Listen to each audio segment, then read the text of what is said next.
si vous mangez un fruit qui est cuit, là, vous changez la direction vibratoire du fruit et le fruit devient un petit poison. L'exemple, la confiture de mangue, la confiture de banane, la confiture d'orange. La confiture, c'est d'abord un fruit qui a cuit et auquel on a mis du sucre dedans. Et ce n'est pas du sucre de bonne qualité, c'est du sucre blanc. Donc vous avez la cuisson acidifiée 2 fois. Le sucre blanc acidifie l'organisme. La cuisson du fruit aussi fermente et acidifie l'organisme. Voilà comment est-ce qu'on commence à préparer les arthroses. Voilà comment est-ce qu'on commence à préparer des douleurs articulaires. Et là, c'est des choses qu'on va manger 1 fois, 2 fois, 10 fois, 100 fois. Et à la 15e année, à la 20e année, on fait sa maladie. Donc, notez ceci, la maladie, c'est le mal qui a dit. Le mal a dit quoi? Le mal a dit qu'on a violé des lois, on a transgressé des lois, et la nature nous sanctionne, tout simplement. J'ai vu des gens qui habitaient à côté de moi quand j'étais dans un quartier de Trècheville. Ils mangeaient tout le temps du cuit. Je riais dans ma gorge. Et dit, vous, la maladie va vous trouver au carrefour. Et puis, un jour, je les vois arriver.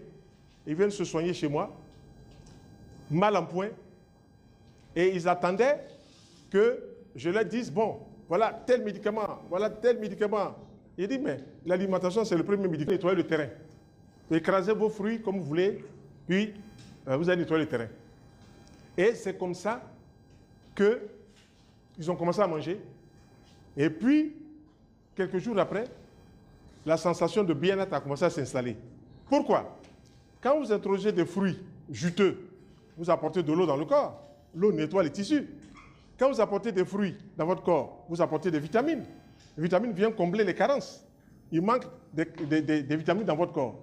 Les sels minéraux, vous apportez cela, ça vient combler les carences en sels minéraux. Votre corps se réjouit. Je vois cette dame au Burkina Faso, je faisais un séminaire.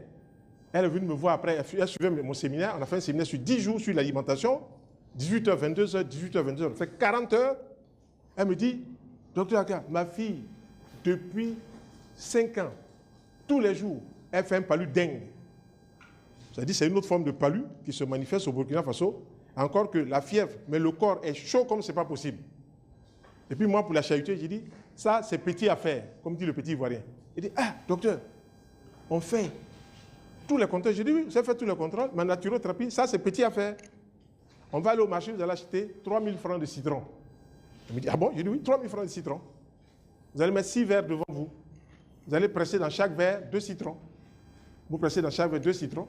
Donc ça vous fait 6 verres. Quand vous allez commencer à boire le premier verre avec de l'eau tiède, 30 minutes après, vous buvez le deuxième verre. Et quand vous buvez le troisième verre, elle se lave avec de l'eau chaude. Vous l'essuyez, elle se couche. Troisième verre, 30 minutes. Deuxième fois, 30 minutes, elle se lave de l'eau chaude et boit son verre d'eau chaude avec le citron. On a fini les 6 verres, la fièvre est tombée. OK? C'est ça aussi, la naturothérapie. Qu'est-ce qui s'est passé? Vous allez dire, mais comment c'est pas possible? Qu'est-ce qui n'est pas possible? Qu'est-ce qui n'est pas possible? Vous introduisez des sels minéraux, vous introduisez des antioxydants, vous introduisez des vitamines dans le corps prend cela et élimine ce qui est là. On appelle ça le phénomène d'osmose. Il y a un échange qui se fait. Dès que vous échangez les éléments dans le corps avec des sels minéraux, tout ce qui n'a rien à faire dans le corps, qui acidifie le sang, qui fait monter la fièvre, les microbes, tout ce que vous voulez, sont éliminés. 30 minutes, ce que vous avez pris dans le sang. 30 minutes, le métabolisme est dans le sang. Donc quand vous arrivez au bout de 6 verres, vous avez nettoyé le corps à près de 99%. Je dis à la dame, votre fille a transpiré, elle dit oui. Elle est tentée même de courir dans la cour, elle a mangé un long pain. Il dit formidable. Et puis, je lui dis, bon, va faire le contrôle. Elle va faire le contrôle, elle me ramène l'information qu'il n'y a pas un microbe concernant le palu dengue, qu'on appelle les trophozoïdes. Voilà, il n'y en a pas. Il dit, tu as vu? Donc, comme on appelle son technicien, là-bas, le biologiste qui fait cela, il dit, il était tout étonné parce qu'il s'est dit, c'est vrai, on donne nos produits, et puis quelques jours après, la dame revient encore à son enfant, mais là, vraiment, c'est extraordinaire. Et j'ai dit à la dame,